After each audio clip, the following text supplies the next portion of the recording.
I think Brock Purdy had the quintessential C Mm, season. He was in the middle of the pack for everything. He didn't do anything really outstanding in the aggregate. You could say, "Oh, he had a bad offensive line, and people were hurt." I'm talking about his performance, and it's measurable. A C is not a failing grade. It means you're okay. You're not special, but you passed, and you can move on to the next class. So to me, he's a C. Where are you at? I have D written down, and now I feel like a Okay. jerk. But the way I No, feel no. about it is, yeah, I wanted to say C. I mean, 6 and 9 isn't terrible. His quarterback ratings, right, his stats are right in the middle. But in every close game, except for one, he blew it. Every time he had an opportunity to like be a hero or just be a really good quarterback and win the game, it was like 2 picks, one in the red zone, one in the end zone. Like he lost a lot of games this year, and it was his fault. So I think with 9 losses and a lot of them being directly his fault, maybe I was being a little harsh. Maybe No, C minus. I I don't know. like I like what you're saying. Stick with Yeah, your D. yeah. I have a The D one written down here. Fine by me. So the Yeah. one thing we can agree on, he's not a B or an A. No, No no. way. Nine So losses? No, no, no, no, no. so we're saying Lowell is generous and Grant is a little stern. It's a C or a D. Fair enough. Let's move on. Okay. Running back. Okay. This is a complicated one. It's a really tough Uh, one. it's a tough one, but you know what, Iggy? All things considered, I'm going to give them a B. Yeah. I got a B plus here. Fine by me. Some variant of a B. Right. I mean, McCaffrey didn't have a year, and uh Debo's not a running back, but Jordan Mason was excellent before he got hurt. And then Garendo stepped in and was excellent before he got hurt. And then Patrick Taylor Jr. in the last game was terrific. So, I mean, you got to, part of playing football is staying healthy. And maybe Kyle would have helped him out if he like rotated him or something. But they were all really good, except for Yeah. McCaffrey, who had his reasons. And I can't give them an A because McCaffrey, who they really depended on, really was not a factor. And because Debo, forget it. Forget So it. those two carried the grade down. But the other three, I'd give an A. I would agree. I Yeah. would agree. Fullback. Okay. I have a grade for him.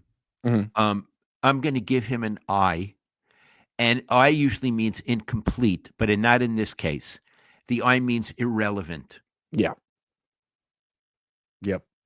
Fair enough. He gets an I for irrelevant. Wide receiver. Okay. Let's really be methodical here. Yeah. Um, Debo stunk. Oh, Uh, talk about a failing grade. yeah. Ayuk was not that big, not that great, and then he got hurt. So that brings it down. It But does. and Pearsall, I believe, is very good, but he didn't get a chance. Not Right. his fault, but he didn't have much to contribute. So what do you got? You got Juwan Jennings. Jennings. He was A. He was Mhm. A. Mhm. Except for the last game where he was F. Yeah. So I would have to give them Iggy It's a B tough one. minus, B I minus. gave him a C. And I think Fair that's because enough. I weighted Debo. I think Debo would be an F on his own. I mean, just in Yeah, every way. Ayuk was more of like a C. And then you got Jennings in an A range. And again, Pearsall was kind of like incomplete. He didn't get to really contribute much. So I split the yeah. difference and put it at C. Fair enough. Yeah. Again, so I gave him a little generous B minus. Grant gives it a C. Clearly not an A. And what the point is, they were expecting an A. They need Oh, an A. I mean, they gave all that money to Debo and Ayuk and Jennings and drafted Pearsall. You're thinking this is going to be the best wide receiver group in the league. But it was a C group this year. Tight end. A plus. Yeah. A plus. I'll even go a little further. Again, Iggy, I don't know the guy. And I don't know if the personality that you see in public is really him. He seems, again, I never met him. I'm sure he's a very nice man, but that personality, it seems like a character that he's Mhm. created and he brings out. But he seems like a very nice guy. So I put that aside because it doesn't matter really. But what a tight end. I would have to think that on the 49ers, and they have a history of great tight ends, he's the best. That he's the best they've ever had. And it's because he can really catch passes, although they don't throw to him enough. And he's really tough on blocking. So A plus. Do you agree with that? A plus. I mean, the only thing you can knock him is for not having like a better backup tight end, but you don't really need one. Kittle plays all the time, and he's great at everything. He's the best tight end in football. Iggy, is there a chance he holds out? Absolutely. Because what's so amazing is the Niners have created this precedent. As you said, the inmates are running the asylum. The players have all the power. He's already beaten them in a negotiation. He's coming off the best season of his career. He's just established himself as the best tight end in football. If he goes to them and says, I want to be the highest paid tight end in the NFL and I'll hold out, what are they going to do? Right. They've already shown that they'll give it to him eventually. He might have to wait. And from the Niners' perspective, they might just want to give him the money. What do you want? Iggy, if they're going to give him the money, I hope they give it to him sooner than later because I want him to be active in the OTAs and in training camp. That's really, if you're going to cave early. Yeah, because the dysfunction kind of starts with the holdouts. It's hard to come back from that when there's 3 or 4. Right. Offensive line. Iggy, I'd rather you do it. You're better at this one than I am. I feel like they get a little bit too much flack. Like when they lose, people say it's the worst offensive line in the league. They run the ball very well. So it seems like they do half their job pretty well.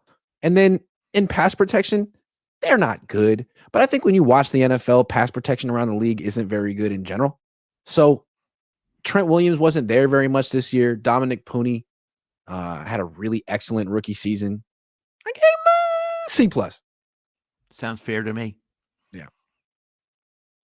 I like it. Pretty I like average with the plus being, hey, they got a young, promising rookie. Defensive line. it. Okay. Bosa's a really good player. He's the only one that's a really good player. Iggy, D. Ooh. I can't May argue I with that. I had C minus, but I think you could argue D. I mean, they don't stop the run anymore. Right. Their pass rush isn't particularly good. It's Bosa and that's it. And there's no young player on the D line that you're thinking this guy's coming up. I think they're a D. Yeah. That's not good. So No. they used to have an A defensive line with Buckner and Armstead and D Ford, and now it's a D or a C minus. And they have a first round pick, and they're probably going to spend it on a defensive lineman. And they last 2 times they spent a first round pick on defensive lineman, they took Javon Kinlaw and Solomon Thomas. So got to get this one right. Yeah. Yeah. Linebackers. C minus. What do you got? Yeah.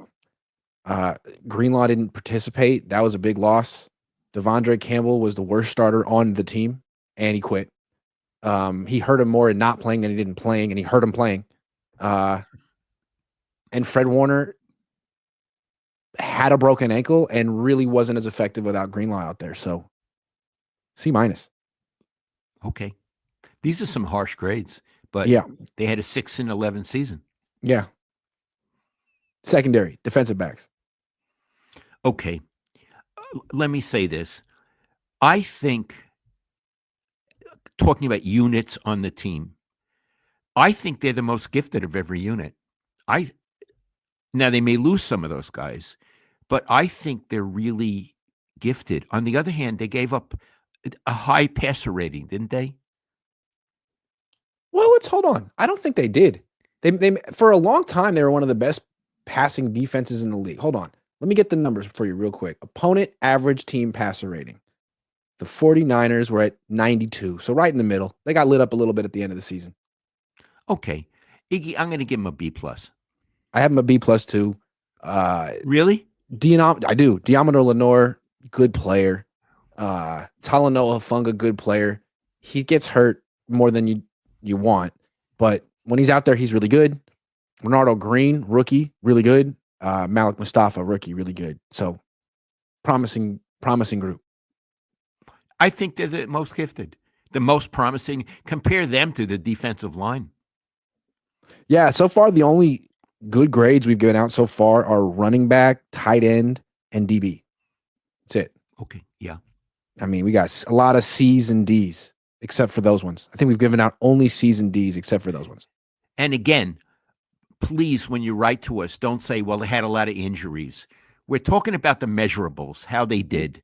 And I think it's fair to judge people on how they performed. End of story. Yeah. Okay, special teams. Oh, F. Eric Branch wrote an article today chronicling all the different things they did wrong. It's like they had a punt blocked. They had a punt return for a touchdown. They had a kick return for a touchdown. They had fumbles. They had kicks out of bounds. Like every single way a special teams could make a mistake, they made those mistakes. And missed field goals. Oh yeah, that too.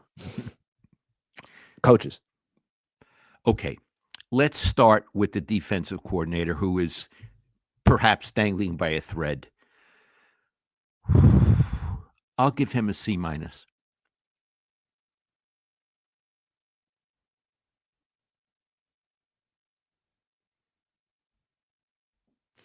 It's pretty fair. I gotta say that's pretty fair. C minus, as close to failing grade as you could give without failing him, because he did have some mitigating circumstances. He was a rookie, and he had that great game against the Rams that really mattered. Yeah. Okay, so we agree C on minus. a C minus for him. Okay. Schneider F, but he doesn't really count much, and he's gone. Kyle. Okay. This is the most important grade, right? Yeah. Iggy, I'm going to have to say I'd give him an F for this season, not for his career, but when you're 6-11, whatever your excuses are, and you lose 7 of your last 8 games. Was that they lost 7 of the last 8? Yes. That's an F. I'm sorry. I don't care what your excuses are. You have to answer for that. They not only didn't make the playoffs, they failed. Iggy, do you agree with me? I do. And it's like in that I keep going back to that Rams game because despite all the dysfunction all year in training camp and the injuries, they could have beaten the Rams, gone on a run, and been okay. But all he had to do was score 13 points, and he couldn't do it. All he had to do was score 13. Nick Sorensen gave him the golden opportunity to win, and he couldn't do anything. And then the next week, or was it the next week? A couple weeks later, he plays the Lions, and Troy Aikman says, well, Kyle's really motivated tonight because he likes a challenge. What? The challenge was the Rams, and you failed. So I don't know. F. And in addition, a coach is not just a play caller. Right. He also creates the whole atmosphere on the team. Yeah. We started today with talking about how dysfunctional it is. Well, he's really in charge of making it not dysfunctional. Yeah. So in terms of leadership, he failed. Yeah. So it's a double flop.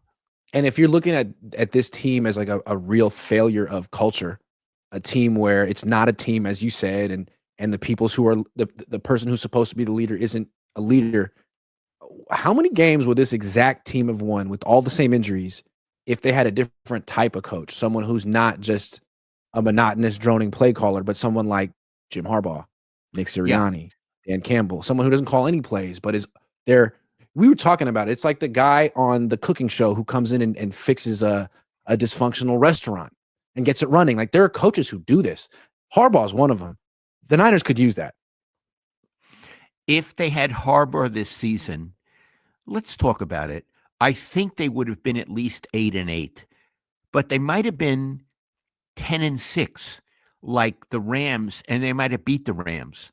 I think they would have contended in the NFC West and maybe won it if they had Jim Harbaugh. And I know his last season he was 8-8.